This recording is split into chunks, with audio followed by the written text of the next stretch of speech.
Hello, this is doctor Danish. Welcome to NFA classes.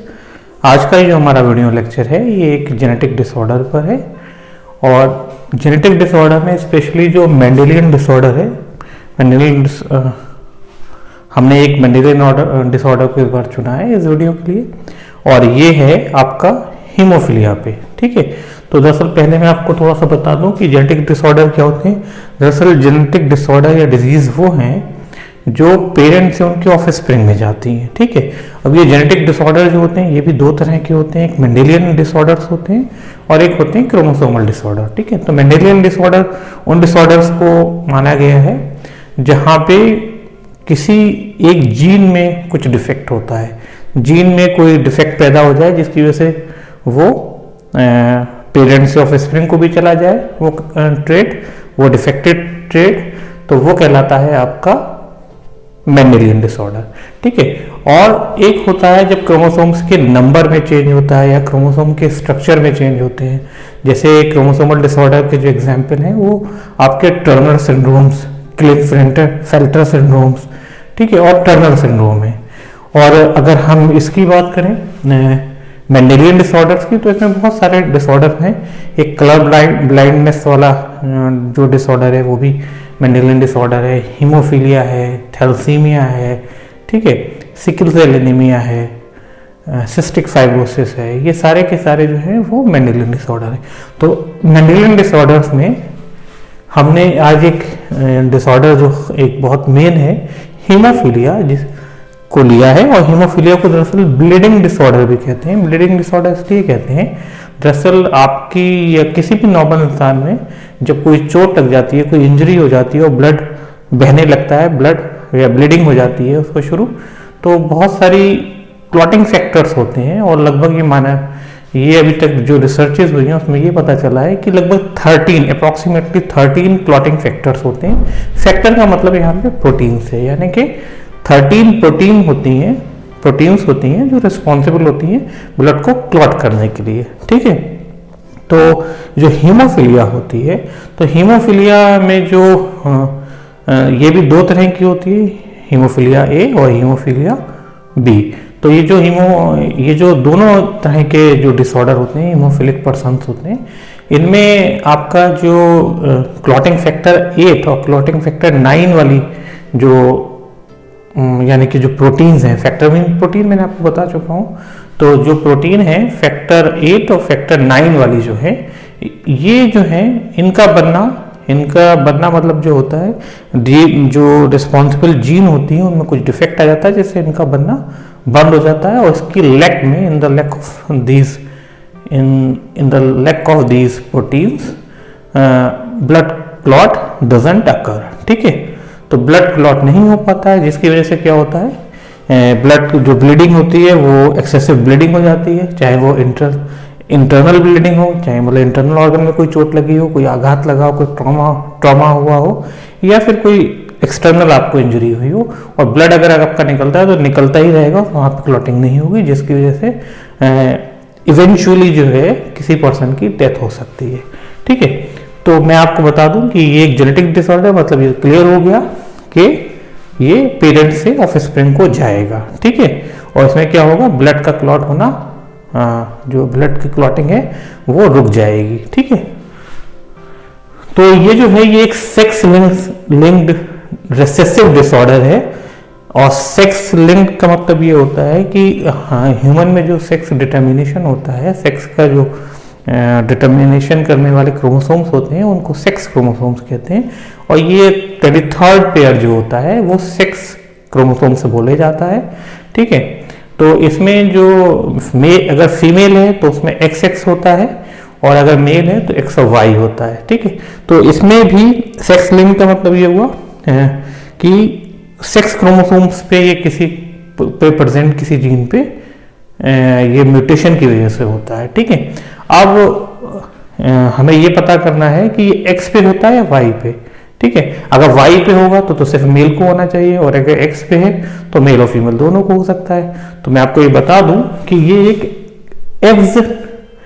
X chromosomes link disorder है, यानी कि इसकी जो जीन होती है ये X क्रोमोसोम पे प्रेजेंट होती है, और X क्रोमोसोम्स में भी ये रेसेसिव डिसऑर्डर, रेसेसिव का मतलब ये हुआ, ये कोई भी पर्सन हीमोफिलिक तब दिखेगा, स्पेशली जो फीमेल का केस है, वो फीमेल तब हीमोफिलिक होगी जब उसके एक्स एक्स का जो पेयर है क्रोमोसोम का, उन दोनों पे ही डिफेक्टेड रेसेसिव जीन हो। ठीक है, दोनों पे। जब रेसेसिव तभी अपने आप को रिप्रेजेंट करता है जब दोनों ही रेसेसिव होंगी। ठीक है, तो जब दोनों रेसेसिव होंगे फीमेल पर, तभी वो मतलब हीमोफिलिक फीमेल होगी। और मेल में पर, हाँ, मेल की अगर बात करें तो मेल में क्योंकि एक एक्स और एक वाई होता है, और ये दोनों पार्टली होमोलोगस और पार्टली जो है हेट्रोलोगस क्रोमोसोम होते हैं, तो इसमें जो होता है अगर एक्स पे भी आपकी हीमोफिलिक जीन है, वाई पे तो होगी नहीं, है ना, वाई एक अलग तरह के क्रोमोसोम है। ठीक है, तो एक्स पे अगर हीमोफिलिक जीन है, डिफेक्टिव रेसेसिव जीन है, तो ये जो मेल पर्सन होगा ये भी हीमोफिलिक होगा। ठीक है, तो ये तो मैंने आपको बता दिया कि ये जो इस वाले डिसऑर्डर में एक्सेसिव ब्लीडिंग होती है, चाहे वो इंटरनल हो और चाहे एक्सटर्नल हो, जिसकी वजह से इवेंचुअली उस पर्सन की डेथ हो सकती है। Lack of one of the blood clotting factor, blood clotting factor ही मैंने आपको बता दिया लगभग 13 रहते हैं अप्रोक्सीमेटली, और ये क्लॉटिंग फैक्टर 8 या 9 में 9 की अब्सेंस की वजह से होता है। ठीक है, अच्छा, इन क्लॉटिंग फैक्टर की प्रेजेंस, वही इन क्लॉटिंग फैक्टर की अब्सेंस की वजह से ही इनको, इसके जो हीमोफीलिया के टाइप हैं वो दो टाइप के हैं, एक हीमोफीलिया ए, एक हीमोफीलिया बी। ठीक है, हीमोफीलिया ए जो है ये कॉमन होता है, और ये जो है क्लॉटिंग फैक्टर 8 के ना बनने की वजह से होता है। उसमें होता है क्या है कि इसमें F8 जीन जो होती है, जो एक्स या सेक्स क्रोमोसोम्स पे प्रेजेंट होती है, F8 जीन, उनमें उस जीन में म्यूटेशन हो जाता है। ठीक है, जबकि हीमोफीलिया जो बी है वो एक्स क्रोमोसोम पे जो F9 जीन होती है उसमें म्यूटेशन की वजह से होता है। ठीक है, और ये एक रेसेसिव जीन होगी, और जिसकी वजह से क्लॉटिंग फैक्टर 9 नहीं बनेगा और आपका ब्लड क्लॉट नहीं हो पाएगा। ठीक है, अच्छा, इसमें ये बता दें क्योंकि मैंने बताया कि फीमेल में हीमोफिलिक फीमेल तभी होगी जब दोनों ही एक्स और एक्स क्रोमोसोम पे हीमोफिलिक जीन हो, और ये कंडीशन बहुत रेयर होती है। ठीक है, ये कंडीशन कोई आम नहीं है, बहुत रेयर कंडीशन है। उसके लिए क्या होना चाहिए कि कम से कम फीमेल जो है वो हीमोफिलिक कैरियर हो, यानी कि वो उसमें हीमोफिलिया दिखे ना, अनअफेक्टेड हो, या हीमोफिलिया का कोई प्रभाव ना हो, अफेक्ट ना हो, पर वो कैरियर हो, यानी कि एक एक्स क्रोमोसोम पे उसकी रेसेसिव जीन होगी और एक पे डोमिनेंट कोई जीन होगी, और उस डोमिनेंट जीन की वजह से वो जो हीमोफिलिया की रेसेसिव जीन है वो अपने आप को एक्सप्रेस नहीं कर पाएगी। तो ठीक है, फीमेल कैरियर हो और मेल जो है वो हीमोफिलिक हो। जब मेल अगर हीमोफिलिक होगा तो चांसेस ये हैं कि इसका जो लाइफ स्पैन है वो बहुत ज़्यादा नहीं होगा, और लेटर स्टेज में इसकी मतलब इसकी डेथ हो जाए। तो चांसेस यही है कि जो फीमेल जो होती हैं वो बहुत रेयर होती हैं, 0.4-0.5% लगभग टोटल पॉपुलेशन में होती हैं, जबकि हीमोफिलिक मेल की जो प्रोबेबिलिटीज है वो 8 to 9% तक रहती हैं। ठीक है, तो इसमें हम दो केस को कंसीडर कर लेते हैं। अगर फीमेल अनअफेक्टेड है, कैरियर है, ठीक है, तो इसका जीनोटाइप क्या होगा, एक्स, और एक्स मैंने 2 दिखाए हैं। तो एक एक्स पे मैंने क्या दिखाया है, एच जो है, एक एक्स पे जो है वो जो हीमोफिलिक जो जीन है वो जो है वो प्रेजेंट है, और दूसरा जो है वो मेल नॉर्मल है। मेल नॉर्मल क्या होगा, इस पे कोई भी हीमोफिलिक जीन नहीं है। तो इन दोनों के बीच में क्रॉस जब कराएंगे, मैंने ऊपर इस बार फीमेल को लिखा है गमीट्स को, नीचे मेल गमीट्स को लिखा है। अच्छा, ये भी अलग अलग किताबों में अलग अलग तरह से है कि कहीं पे उन्होंने फीमेल गमीट्स को जो पनेट स्क्वायर बनाते हैं उसमें ऊपर रख लिया है और मेल को वर्टिकल पोजीशन में रखा है, कुछ में मेल को टॉप पे रखा है और फीमेल को वर्टिकल पे रखा है।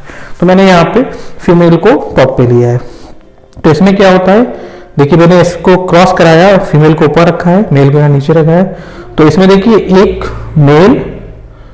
मेल और एक फीमेल तो नॉर्मल रहेगा अगर माँ कैरियर है और बाप नॉर्मल है। ठीक है, और जो आपके मेल पॉपुलेशन होगी उसमें मेल जो पॉपुलेशन होगी, जैसे ये 2 मेल हैं तो इसमें एक नॉर्मल है और एक हीमोफिलिक होगा, और जबकि फीमेल पॉपुलेशन में क्या होगा, एक नॉर्मल रहेगी और एक कैरियर होगी जैसे माँ थी। दूसरी कंडीशन क्या है, अगर फीमेल अनइफेक्टेड कैरियर ही है और मेल हीमोफिलिक हो जाएगा, तो इस कंडीशन में मैंने आपको बताया था कि इस कंडीशन में जो है वो फीमेल भी हीमोफिलिक हो सकती है। जैसे यहाँ पे रख के हमने देख लिए, ये इसका जीनोटाइप है। इसको जब क्रॉस कराया तो देखिए यहाँ पे एक्स नॉर्मल एक्स हीमोफिलिक, तो ये तो आपकी कैरियर हो जाएगी फीमेल, और यहाँ एक्सएच यानी कि ये फीमेल हीमोफिलिक होगी। और मेल की अगर बात करें तो एक नॉर्मल होगा मेल और एक जो होगा वो हीमोफिलिक मेल भी होगा यहाँ पे, ठीक है। तो इस कंडीशन में बस जहां फादर हीमोफिलिक है और माँ कैरियर है, वहीं पर बस फीमेल हीमोफिलिक संतान उत्पन्न हो सकती है।